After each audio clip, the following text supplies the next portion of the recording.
Spreuke 16 vers 1. 'n Mens kan sy voornemens hê, maar die laaste woord daaroor kom van die Here af. In sy eie oë is alles wat die mens doen reg, maar die Here ondersoek die gesindheid. Laat wat jy doen aan die Here oor, dan sal jou voornemens geluk. Die Here het alles gemaak met 'n doel, ook die goddelose vir die dag van straf. Die Here het 'n afskie van 'n verwaande mens. Dit staan vas, so 'n mens sal nie ongestraf bly nie. Liefde en trou bring versoening, waar daar verkeerd gehandel is. Kwaad word vermy deur die Here te dien. As die Here tevrede is met 'n mens se lewe, laat hy selfs so 'n mens se vyande in vrede met hom leef. Tot sover. Met die oog op ons boodskap is ons besondere fokus op vers 3. En ek gaan dit weer vir ons voorhou, hierdie keer uit die 2020 vertaling uit. Daar staan: vertrou wat jy doen aan die Here toe, dan sal jou planne standhou. En die 83 vertaling sê, dan sal jou voornemens geluk. En ons sal so 'n bietjie kyk na die woord wat gebruik word in die Hebreëus om hierdie woord of hierdie sin te vertaal. Geliefdes, kan julle glo dat as dit die Here se wil is, ons oor 'n paar dae, paar slaapies, soos die kinders sou praat, 'n nuwe jaar betree. 2026 is op ons. Saam met 'n nuwe jaar, weet ons hoe ons as mense is daar altyd nuwejaarsvoornemens, is dit nie so nie? Ek weet vir myself, ek het 'n paar, en dis 'n goeie ding, nê? Mense het drome, ideale, hulle het planne, daar's dinge wat mense wil bereik. Die Here maak ons mense wat wil bereik. Die Here maak jou iemand wat 'n rentmeester is van al die gawes en geleenthede wat hy vir jou gee en wat jy moet gebruik tot eer van sy naam. Daarom sê hy vir ons, doen alles soos vir my. So ons moet alles in ons lewe voluit doen, alles in ons lewe probeer goed doen, alles probeer doen om die Here te verheerlik. So om te beplan en voornemens ter verbetering van jouself te hê is 'n goeie ding. Ek kan ook vra, wat is jou planne wat jy vir 2026 het? Miskien kan dit net vir so 'n sekondie in jou kop maal en dan vra ons 'n volgende vraag. Hoe groot deel van jou planne, of hoe groot plek in jou planne kry die Here? Dis 'n selfondersoekende vraag wat ons elkeen vir onsself moet afvra in hierdie tyd wat aanloop tot die nuwe jaar. En wanneer ons die nuwe jaar betree, hoe is ek besig om seker te maak God is die fondasie van my lewe? Hoe is ek besig om seker te maak hy is die fundament van alles wat ek verder doen in hierdie lewe? Dis vir sy eer ultimately dat ek hierdie planne en voornemens in die nuwe jaar het, want ek wil die Here daarmee verheerlik. Ek wil die Here se naam groot maak, ek wil sy koninkryk uitbou. Ek wil iemand wees waarna die wêreld kan kyk en sê, daai persoon, dien Jesus as hulle koning. Leef vir die Here, leef hulle roeping uit. So wanneer ons al hierdie planne het en voornemens het en ideale van dinge wat ons wil bereik, moet ons seker maak, die Here kry 'n groot, sentrale plek in alles wat ons wil doen. Want sonder so oorgee gesindheid en ingesteldheid, is ons doen en late gejaag na wind. Sonder dat ons in 'n verhouding met die Here leef, waarin ons oorgegee is in sy wil en roeping met ons lewe, want dis gelykstaande aan die doel van jou bestaan. Sonder dit is dit alles 'n gejaag na wind. Is dit alles niks seggend? Sal dit alles se muur tot 'n einde kom en vergaan? Maar die Here leer vir ons in hierdie gedeelte, laat wat jy doen aan die Here oor, dan sal jou voornemens geluk. So 2026, 'n nuwe geleentheid, 'n nuwe jaar wat die Here vir ons gee, sê die Here, gaan met hierdie slagspreuk hierdie jaar in, om te sê, ek laat wat ek doen aan die Here oor, want dan weet ek, sal ek leef binne sy seën. Ek sê nie vir mense voorspoedig 'n nuwe jaar nie, ek dink nie is 'n mooi ding om te sê nie, en ek gaan myself nou verduidelik, want niemand van ons is voorspoed verseker nie. Met niemand van ons gaan 2026 net voorspoedig wees, net goed gaan, niks uitdagings hê nie, of moeilikheid, of siektes, of al daai dinge nie. Maar hierdie vers sê vir ons 'n geseënde 2026. Want laat wat jy doen aan die Here oor, dan sal jou voornemens geluk, is daai belofte dat wanneer ons leef in verbintenis met die Here, in 'n verhouding met hom, dan leef ons saam met hom. En dis wat die Here se seën is. Die Here se seën is nie soos die wêreld leer, gesondheid of 'n nuwe kar of 'n pragtige huis of al daardie dinge wat mense gewoonlik wil sê, dis die Here se seën in my lewe. Dis dalk die Here se goedheid wat op daai maniere deurslaan, maar die Here se seën beteken, en wanneer die Here jou seën en wanneer hy vir jou van sy seën verseker, beteken dit hy gaan saam met jou. Dis 'n belofte dat die Here die lewe saam met jou doen. Dis wat sy seën is. So selfs as jy siek word, is jy steeds geseën, want die Here is saam met jou. Selfs as jy deur moeilike tye gaan, is jy steeds geseën, want die Here is saam met jou. Sy krag is daar vir jou. Jy kry dit, hoe dit gaan. En dis wat hierdie voornemens sal geluk. As jy in 2026 ingaan, met die Here as die fundament van alles in jou lewe, dan sal die Here in alles in jou lewe wees. In jou huwelik, in jou werk, in jou verhouding met ander mense, in jou commitment aan jou kerk, en so voort. So kan ons aangaan en dit opnoem. 'n Nuwe jaar is gewoonlik by ons, reg oor die wêreld, by mense 'n groot feesviering, is dit nie?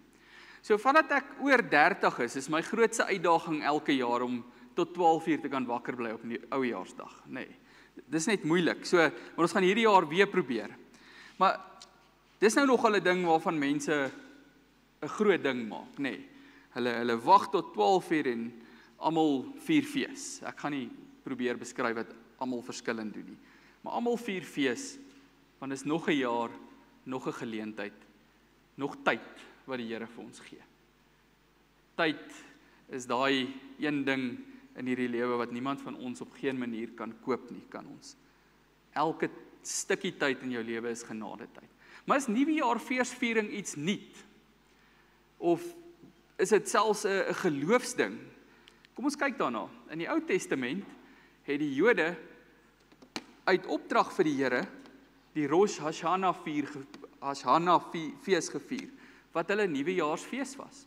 En waar kom dit vandaan? Dis nie iets wat mense uitgedink het. Levitikus 23 vers 24 sê die Here, sê vir die Israeliete, die eerste dag van die 7de maand moet julle 'n buitengewone Sabbat hou, 'n herdenkingsdag, aangekondig met geskal, 'n heilige byeenkoms. En dit was nou hulle nuwejaarstyd. Dit was eers bekend as Yom Teruah, wat beteken die fees van die besyngeklank, en dit was in die Joodse kalender in die maand Tishri, wat hulle nuwejaarsmaand is. As jy dit vergelyk met ons kalender, is dit omtrent einde September, begin Oktober, daar iewers. Ek kan nie presies bepaal waar dit is nie. Maar die Here sê vir sy volk in die Ou Testament, vier nuwejaar. Wees bly oor nuwejaar. Hou 'n groot makiti vir nuwejaar, maar dan met 'n sekere doel. Daai laaste woord in hierdie vers is seker die mooiste opsommende van wat die doel is hiervan. 'n Heilige byeenkoms, 'n offer van heiligheid. Nou moet ons erken dat dikwels in die tyd waarin ons lewe, nie dikwels nie, meer gereeld as nie, in die tyd waarin ons lewe is nuwejaarsfeesvieringe onder mense alles behalwe 'n heilige byeenkoms, is dit nie? En dit bring ons terug by daai vraag, wat is jou planne vir 2026? Want sal middernag die 31ste vir jou 'n oomblik wees waar jy fees vier oor die Here, of maar net fees vier in die algemeen? Dis die vraag wat ons as disippels vir onsself afvra. Die Here sê 'n heilige byeenkoms, 'n offer van heiligheid. Die blaas van 'n besyn, en dit was die besynfees, nê, het dikwels gepaard gegaan met die koning is op pad. Kom luister, die koning gaan praat. Hierdie feesvieringe van die Ou Testamentiese volk het 'n baie belangrike doel gehad. Hulle het in hierdie feesvieringe hulle self ondersoek. In die dae vooraf hulle self ondersoek en gesê, maar hoe is my lewe in lyn met die Here se wil vir my en hoe nie? En dan wanneer hulle by die fees kom, het hulle offer gebring. En ons weet daai offers was versoensoffers, dankoffers, om vir die Here te sê jammer oor ons sondigheid. Maar dan is hulle ook opgeroep tot saamwees geroep tot bekering en die Here het gepraat. So hulle het onder die woord van die Here by mekaar gekom. Hierdie fees het inherent die volk geroep om die nuwe kans van 'n nuwe jaar as 'n nuwe geleentheid om God te verheerlik te vier. Dis die doel van dit. Wat sal ons doen wanneer die nuwe jaar aanbreek? En nou in die aanloop tot die fees, is dit nie 'n goeie tyd vir ons ook om selfondersoek te doen en te sê, maar presies hoe in lyn met die wil van die Here is my lewe nou. Presies hoe in lyn met my roeping is my lewe nou. Want weet julle geliefdes, die waarheid van jou lewe elke oomblik is dat die bassein altyd vir jou blaas. Het jy dit geweet? Openbaring 1, dan verskyn die Here Jesus aan Johannes met bassein geklank. En onthou nou in die Ou Testament is die bassein geblaas wanneer die volk bymekaar geroep is en die bassein is geblaas wanneer die koning aangekondig is en die koning gearriveer het. In Openbaring 1 skep die Here Jesus daai beeld dat die koning het gekom. Dis wat ons pas gevier het hierdie week met Kersfees. Jesus het gekom. Hy het sy koninkryk kom vestig. Hy het aan die kruis gesterf en hy het weer opgestaan. Hy het gaan sit in die regterhand van die Vader. Hy maak vir ons plek gereed in die woonhuis van sy Vader. Hy regeer, die koning het gekom. En daarom, wanneer dit in die tyd van Johannes moeilik gaan met die gelowiges, dan kom Jesus en 'n bassein blaas agter Johannes. En hy sê vir hom, moenie vergeet ek het gekom nie. Dis wat hy sê in Johannes. Dat die mense word vervolg en verdruk. Openbaring word juis aan Johannes gegee op die eiland Patmos. Hy is na Patmos toe verban omdat hy die evangelie verkondig het. So dit gaan regtig moeilik met die gelowiges. En die Here Jesus kom herinner hom, die bassein het geblaas, ek is met julle. Dan sal hy die pragtige beeld in Openbaring 1, en ons gaan, as die Here se wil is, iewers in volgende jaar in diepte na Openbaring 1 kyk in een van ons preke. Maar daar is hierdie pragtige beeld, wat sê, en Jesus was tussen die 7 goue staanlampe, nee. En daai tussen die 7 goue staanlampe verteenwoordig of simboliseer sy teenwoordigheid by sy kerk. Daarom kan ons sê, ek en jy leef ook in die tyd waar die bassein blaas. En hierdie bassein blaas herinner ons aan die teenwoordigheid van die Here in ons lewe. Aan die Here se belofte van teenwoordig wees in 2026 met jou. Maar nou moet ons ook die vraag vra, wat is die doel met die fees? Is hierdie 'n tyd vir ons van selfondersoek? Is hierdie 'n tyd vir ons van vernuwing? Is dit vir ons 'n tyd van dankbaarheid? Is dit 'n tyd waar ons onsself wil instel daarop om meer die Here te verheerlik, meer oor te gee aan sy wil, om in onsself minder te word en die Here te verheerlik? Kom ons kyk wat sê die Here vir ons in Spreuke 16 oor hoe ons hierdie nuwe kans moet gebruik. Wat gaan ons maak met die nuwe kans? Hierdie vers 3 wat ons gefokus het, laat wat jy doen aan die Here oor, dan sal jou voornemens geluk. Leer vir ons dat jy die Here op so 'n manier moet vertrou dat hy werklik die fondament is vir alles wat jy doen. Selfs al gaan dit nie goed met jou nie, sal jy kan standhou, staande bly, is wat die teks vir ons sê. Die woord in die oorspronklike taal is dat jou planne opgebou sal word. Dit wil sê, daar sal opbou en voortbou wees. Jy sal iemand wees wat vooruit gaan en nie agteruit gaan nie, as jy saam met die Here gaan. Dit is mooi om so daaraan te dink, dat selfs al kry ons terugslaa, as ons vashou en vertroue aan die Here, gaan ons vooruit saam met hom. Elke oomblik 'n tree nader aan die heerlikheid wat vir ons wag. So die enigste manier om suksesvol vorentoe te gaan, die enigste manier om die nuwe jaar reg te vier, is om die Here te verheerlik met 'n ingesteldheid van, ek gaan alles saam en deur die Here bou. Ek gaan alles van my lewe aan die Here oorgee. Ek gaan alles in my lewe aan die Here se wil vir my lewe toets. Sy woord wat vir ons gegee word. My huwelik, my werk, my besigheid, my verhouding met my kinders, my verhouding met my ouers, hoe ook al. En alles sal ek oorgee aan die Here en meet aan sy standaard. Dis hoe ons saam met die Here voorgaan.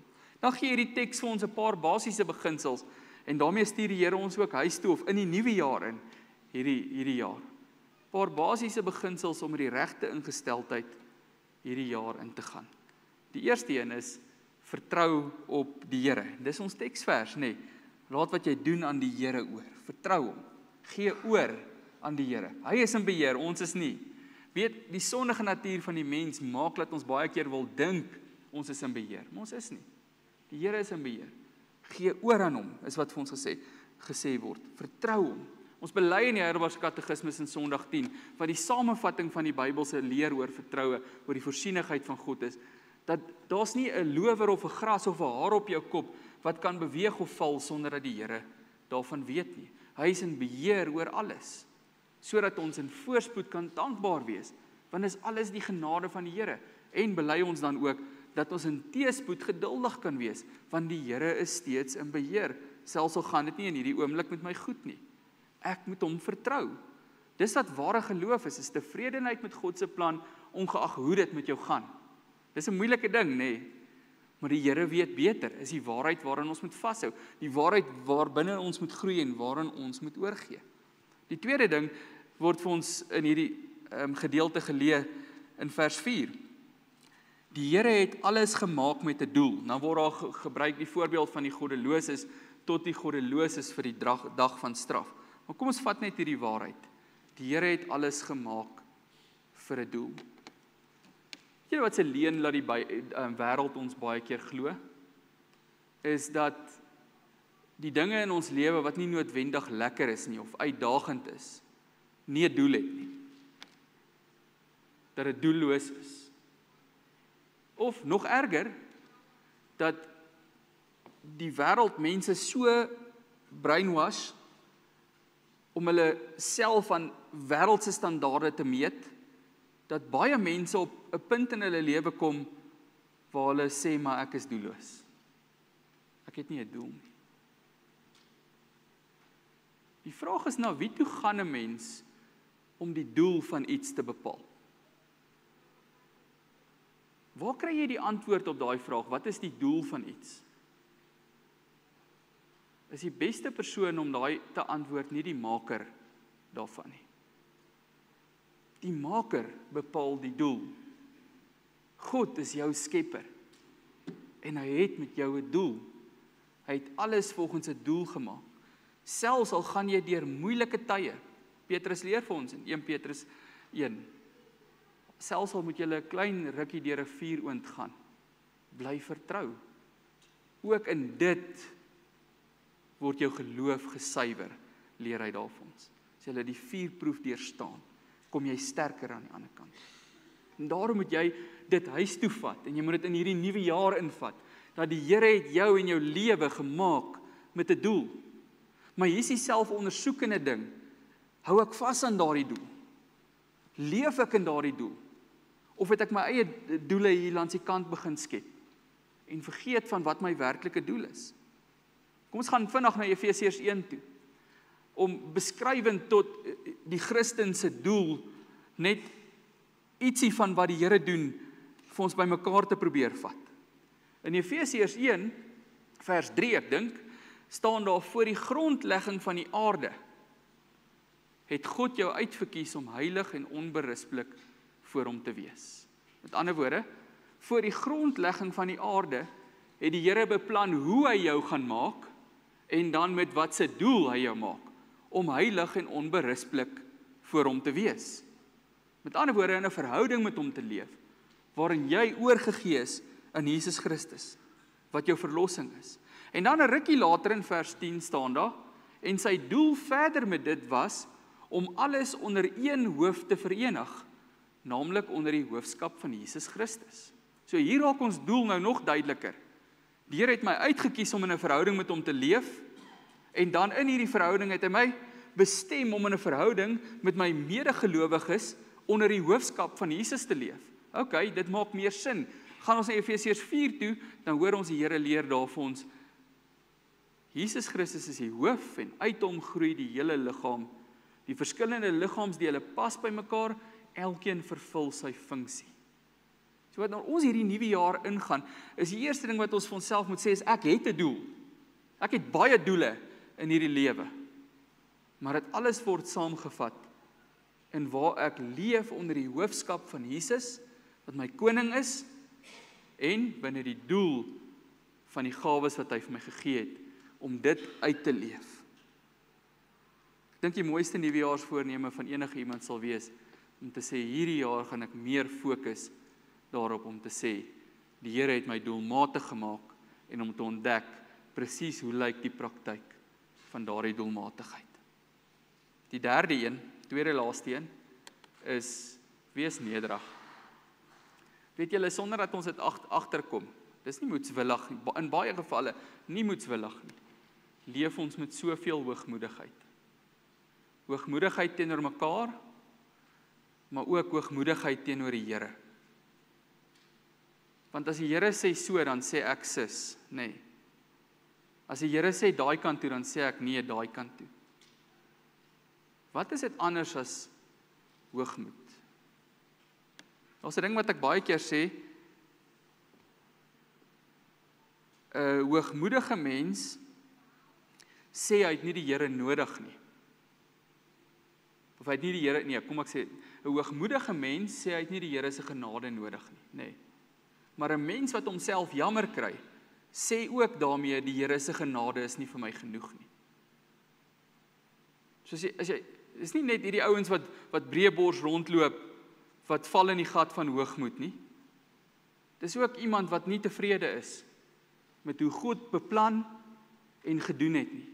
Nie tevrede is met die Here se plan in hulle lewe nie, wat ook hoogmoedig verset teen die Here. Jakobus 4 leer vir ons die Here weerstaan die hoogmoediges. Vers 5 in ons gedeelte, die Here het 'n afskie in 'n verwaande mens. Wat sê dit? Die Here haat hoogmoed. En wat het ons gered, geliefdes? Hoe het ons tot 'n punt gekom waar ons vandag hier kan sit as mense wat verlos is? Absolute nederigheid. Hy het homself verneder deur die gestalte van 'n mens aan te neem, deur die gestalte van 'n slaaf aan te neem en aan mense gelyk te word. Hy het voor sy disippels se voete gekniel en dit gewas. Hy het gesê, ek het gekom om te dien en nie om gedien te word nie. Hy is Jesus Christus, ons Here, wat in absolute nederigheid ons kom verlos het en ons roep om hierdie nuwe jaar in nederigheid te gaan leef.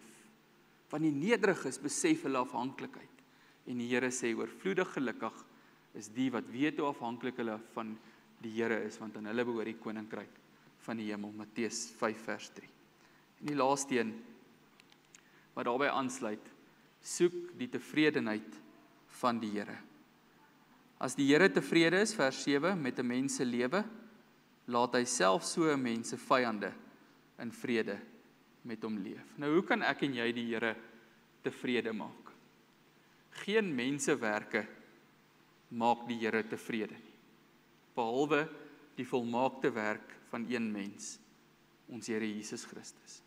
God is so tevrede met sy offer, dat hy die voorhang sal laat skeer, en die skeiding wat tussen God en mens was, wegvat. So hoe leef ek en jy in tevredenheid? Of hoe leef ek en jy om die Here tevrede te maak? Jesus sê, as julle in my bly, en ek in julle, sal julle baie vrugte dra. Daar is die geheim, dis die key, dis die kernbeginsel vir ons, om die nuwe jaar reg in te gaan, is om in Jesus te bly, en aan hom oorgegee te leef. Soos Paulus sê, ek het so oorgegee aan die Here, dis nie meer ek wat leef nie, maar hy wat deur my leef. Die nuwe jaar breek aan, geliefdes. 'n Nuwe kans, nog 'n geleentheid, hoe heerlik is dit, dat ons dit kry in die genade van die Here. Maar dis ook nog 'n geleentheid, om jou lewe te assesseer, 'n geleentheid om jou roeping, as burger van die koninkryk van Jesus uit te leef, jou verhouding met die koning te laat groei, en jou verhouding en jou toewyding aan die koning se mense. Want hierdie mense hier, en almal wat nou op die strand iewers sit, of in die bosveld, is die Here se mense, met wie ons 'n verhouding moet hê, selfs al hou jy van een of twee van hulle nie. Vir wie jy moet lief kry, want dis die Here se. Dis nog 'n jaar vir my om nader te kom aan hierdie mense van die Here, om meer van my gawes te laat leef in hierdie mense van die Here se lewe.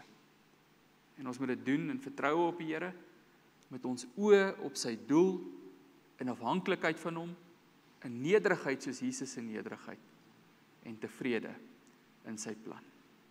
My gebed, my wens vir jou, is die seën van die Here vir die nuwe jaar, maar dat jy ook hierdie nuwe jaar sal ingaan, met jou oë gerig op die Here en sy doel met jou.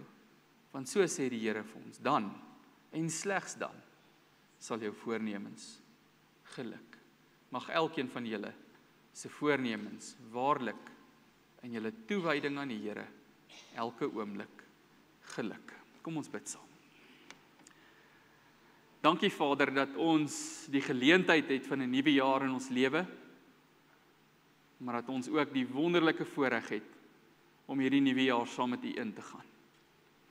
Daarom is ons gebed dat U sal gee dat ons dit in vertroue sal doen, dat U sal gee dat ons onsself sal ondersoek voor ons hierdie fees vier, dat ons sal luister na U woord en U wil, dat ons U sal vertrou, dat ons sal leef binne in ons doel, elke dag al meer, dat ons dit in nederige diensbaarheid sal doen, en dat ons oorgegee aan ons Here Jesus Christus, U elke oomblik sal verheerlik. Ons bid dit van U Vader in Jesus se naam. Amen.